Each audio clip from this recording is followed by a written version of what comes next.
নমস্কার, আমি পূজা। আজ চলে এসেছি আপনাদের কাছে একটি নতুন ভিডিও নিয়ে। আজ মন্দারমণির দ্বিতীয় দিনের ভিডিওটি আপনাদের কাছে তুলে ধরবো। চলুন ভিডিওটি শুরু করা যাক। আর আমার চ্যানেলে বা পেজে যারা নতুন, ভিডিওটা লাইক করবেন। এখন বাজছে সকাল 8টা। দেখুন, অনেকটাই বেলা হয়ে গেছে মনে হচ্ছে, কিন্তু আসলে তা নয়। সকালে চা কফি খাওয়ার কমপ্লিট। এখন যাব আমরা ব্রেকফাস্ট করতে। কতদিন ছিল আমার শিবরাত্রির বার, তাই এসে আর সাবুদানা ছাড়া আর কিছুই খাওয়া হয়নি আমার।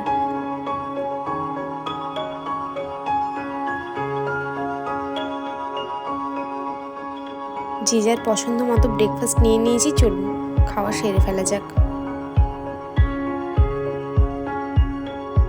আমাদের ব্রেকফাস্ট কমপ্লিট। এখন যাব আমরা একটু সি সাইডে। আর যতটা সম্ভব পারি আমি আমার ভিডিওতে রিসোর্টটি পুরো দেখানোর চেষ্টা করছি। রিসোর্টটি যেহেতু এখন নতুন তৈরি হয়েছে, তাই এখনো কনস্ট্রাকশনের কাজ চলছেই। আর এই জায়গাটায় রয়েছে কিছু বসার ব্যবস্থা, যেখানে সন্ধ্যের সময় একদম স্পেশাল মুহূর্ত কাটাতে পারবেন।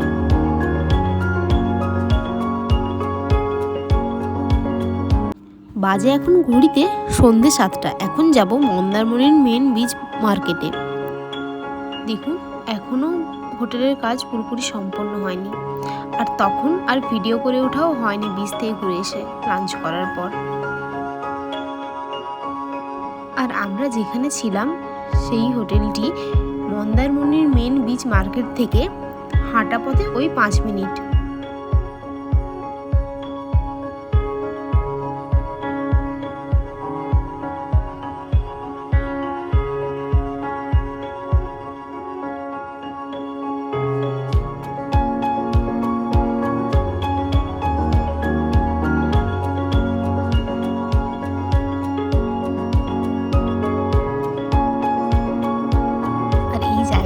এলে আমাদের বিয়ের আগের অর্থাৎ প্রি ওয়েডিং এর মুহূর্তগুলো আমাদের মনে পড়ে যায়।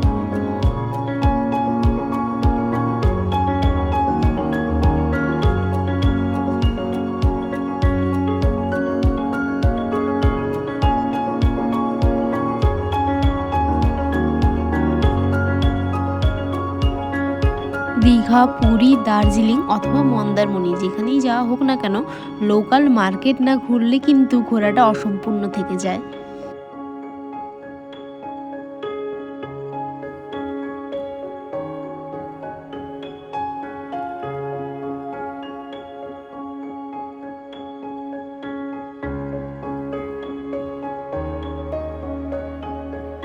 ব্যাস, মার্কেটে আসতে না আসতেই ছেলের বায়না শুরু।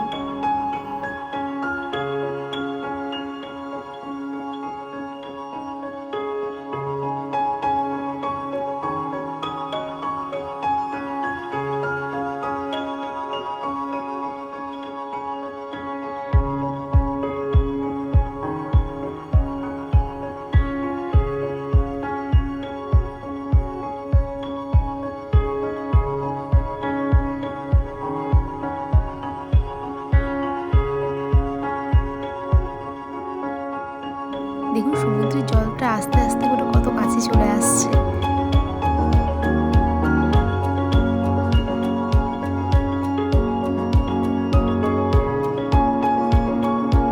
আর এটা আমার শখ, কোথাও গেলে ওইখানের কিছু জিনিস স্মৃতি হিসাবে বাড়ি নিয়ে আসা।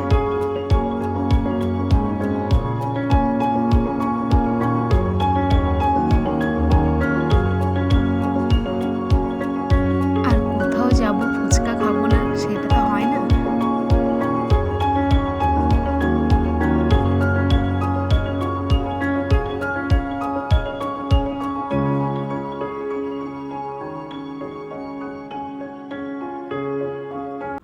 এই মন্দিরটি বিচ মার্কেটের একেবারে সামনে। আর আমরা যেই সময় এসেছিলাম সন্ধে আরতি হচ্ছিল। খুব ভালো সময় আমরা এসেছি।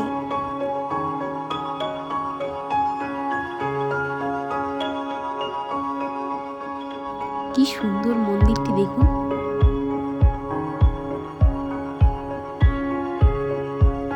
আর ঠাকুরের মুখটাও বেশ মিষ্টি। দেখতে দেখতে রাত 9টা বেজে গেছে। চলুন এরপর হোটেলে যাই। এখন বাজে রাত 10টা, চলুন ডিনার করে শুয়ে পড়ি। এই ভ্লগটা আজকে এতটাই থাক, দেখা হবে পরের একটি অন্য ভ্লগে। যদি ভিডিওটা ভালো